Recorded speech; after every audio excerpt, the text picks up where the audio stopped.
আসসালামু আলাইকুম দর্শক, আপনাদেরকে বলেছিলাম যে নুরুল হক নূরের উপর যে হামলা, এটি বিচ্ছিন্ন ঘটনা না।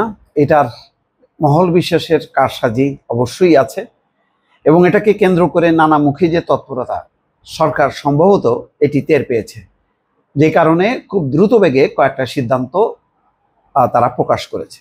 এক, নুরুল হক নূরকে প্রয়োজনে বিদেশে চিকিৎসা দেওয়া হবে। দুই, এই ঘটনার ব্যাপারে বিচার বিভাগীয় তদন্ত কমিটি হবে। তিন, নির্বাচন এবং বর্তমান পরিস্থিতি নিয়ে আগামীকাল তিনটি রাজনৈতিক দলের সঙ্গে বৈঠক করবেন ডক্টর মোহাম্মদ ইউনূস। দল তিনটি হচ্ছে বিএনপি, জামাত এবং এনসিপি। দর্শক, বুঝতেই পারছেন কেন কোন পরিস্থিতিতে এই নির্বাচন, বর্তমান পরিস্থিতির সাথে নুরুল হক নূরের এই ঘটনাটা যুক্ত হয়ে গেল। আমি সকালে আপনাদেরকে বলেছিলাম যে এই সবগুলোর পেছনে একটাই উদ্দেশ্য, যে নির্বাচনের একটা যে সুন্দর সুষ্ঠু পরিবেশ হবে, নির্বাচনমুখী আবহাওয়া গড়ে উঠবে, সেটা যাতে না হয়। কারণ বিভিন্ন দলের নানা রকম দাবি আছে, প্রস্তাব আছে, সেগুলো যদি এখন সামনে আনা হয়, যেহেতু পরস্পর বিরোধী, এগুলোর সাথে বিএনপির দ্বিমত আছে, বিএনপির প্রস্তাবের সাথে জামাত এনসিপির দ্বিমত আছে, সব কিছু ফয়সালা হবে ভোটের মাঠে। অর্থাৎ আপনি ভোট দেন, যেটা মনে করেন এই নির্বাচনটা শেখ হাসিনার আমলে হচ্ছে, কিন্তু সেই নির্বাচনটা সুষ্ঠু, অবাধ এবং নিরপেক্ষ। তখন আপনি যেমন আপনার এজেন্ডা নিয়ে ভোটারদের কাছে যান, তেমনি এখন যান, ভুলে যান যে ক্ষমতায় আছে ডক্টর মোহাম্মদ ইউনূস, হাসিনাই আছে অথবা তত্ত্বাবধায়ক সরকার আছে, কিন্তু নির্বাচনটা হচ্ছে সুষ্ঠু, অবাধ এবং নিরপেক্ষ।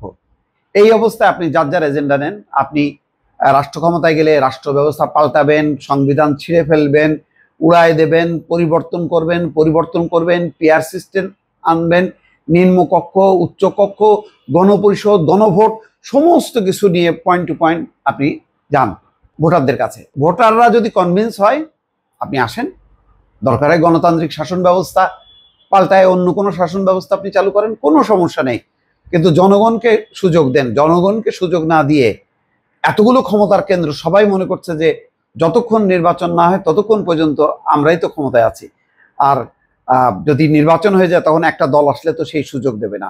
ফলে এখন নানা রকম বাহানা নির্বাচন করতে না দেয়া, তো সেটা সরকার দেখেন বুঝতে পেরেছে। আজকে কয়েকটা যে সিদ্ধান্তের কথা বললাম, এটা কেন পরস্পর যুক্ত হচ্ছে, ওই যে বর্তমান পরিস্থিতি এবং নির্বাচন। এবং কেন ডাকছে, কারণ এখন অ্যাক্টর মাঠে খেলোয়াড় হচ্ছে তিনটা, তরুণদের দল এনসিপি, আর ধর্মভিত্তিক দলদের প্রধান হচ্ছে জামাত ইসলাম, আর গণতান্ত্রিক রাজনীতির প্রধান হচ্ছে বিএনপি। সুতরাং ডক্টর মোহাম্মদ ইউনূস জানেন যে এই তিনটা দলের সঙ্গে কথা বললে পরিস্থিতি সমাধান হবে। আর যদি না মানে, যার যার অবস্থানে অনড় থাকে, তখন ভিন্ন পরিস্থিতি। তখন এমনও হতে পারে ডক্টর মোহাম্মদ ইউনূসই অস্বস্তি বোধ করতে পারে, তিনি বলতে পারেন, না বাবা, আমি তো এগুলির মধ্যে নাই, তাহলে আমি বিদায় হই, তোমরা যা খুশি তাই করো। সেটা ভালো হবে কিনা ভেবে দেখতে হবে রাজনৈতিক দলগুলোকে। আমি পরিষ্কারভাবে বলি, খেয়াল করেন, এরশাদের এইরকম স্বৈরশাসন যদিও শেখ হাসিনার মতন এত তীব্র ছিল না, কিন্তু তারপরে এটা স্বৈরশাসনই ছিল। সেটা উৎখাতের পর কি হলো, ক্ষমতার দ্বন্দ্ব বিএনপি এবং আওয়ামী লীগের, সেই দ্বন্দ্বের পরিণতি কিন্তু অনেকটা সময় এদেশের জনগণ ভোগ করেছে। পার্লামেন্ট কার্যকর হতে পারেনি, পার্লামেন্ট লাগাতার বয়কট, লাগাতার হরতাল, ফলে আবার কিন্তু সেই ক্ষমতা, অর্থাৎ শেখ হাসিনার পতন ঘটেছে, একটা অস্থায়ী সরকার এসছে, যার ঘুরে ফিরে মূল লক্ষ্য হচ্ছে নির্বাচন। সেই নির্বাচনটা এখন হতে দিচ্ছে না বা হওয়ার সম্ভাবনা নেই। একটা বড় ভুল হয়ে গেছে, কোনটা জানেন? উচিত ছিল যখন নাকি ওয়াকার বলল যে আপনারা কি করবেন, জাতীয় সরকার করবেন নাকি কি করবেন, তখন রাজনৈতিক দলগুলি সিদ্ধান্ত নিল, না, জাতীয় সরকার না, অন্তর্বর্তী সরকার হবে সুশীল সমাজের প্রতিনিধিদেরকে দিয়ে। তো তখনই উচিত ছিল যে মেয়াদ নির্দিষ্ট করে দেয়া, ঠিক আছে, 4 মাস, 6 মাস, 3 মাস, একটা মেয়াদ নির্দিষ্ট করে দিয়ে বলা উচিত ছিল যে অমুক মাসে হবে নির্বাচন, তার আগে অন্তর্বর্তী সরকার কতগুলো জরুরি দায়িত্ব পালন করবে।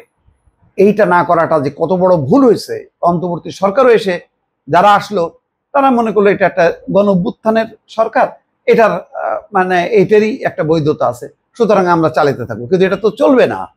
আপনার তেল মোবিল ছাড়া, ইঞ্জিন ছাড়া গাড়ি চলে না। তো তো তেল মোবিল কোথায়, রাজনৈতিক দল কোথায়, রাজনৈতিক প্রতিষ্ঠান কোথায়? আপনাকে ওই শেখ হাসিনার লটবহর নিয়ে আপনি চলতে পারবেন না।